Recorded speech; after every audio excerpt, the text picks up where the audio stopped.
Hi, I'm Martant Khosla. I'm an architect and an artist, and I'm just going to talk about my artistic practice today.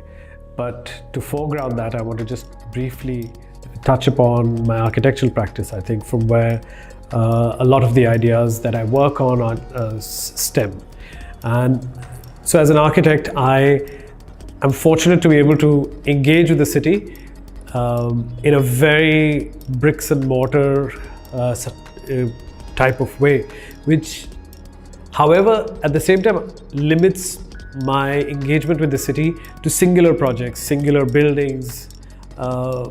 Whereas when you really start to look at a city, and particularly cities in countries such as India, they're constantly churning, and they're not actually static entities at all. They are organisms that are constantly evolving and shifting, and there's a great deal of tension and pulling and pushing.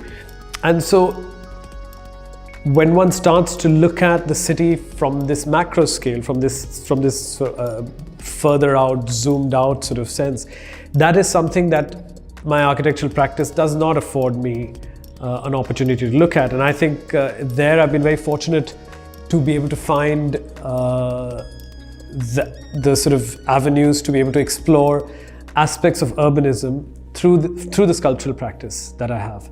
And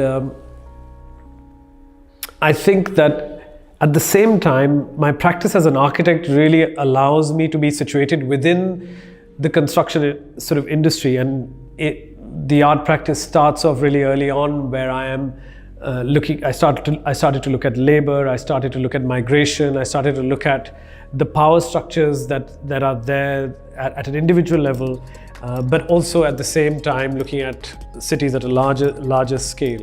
I worked on that for quite a lot of time, and as time has gone by, I think I'm now looking at this idea of the churning city.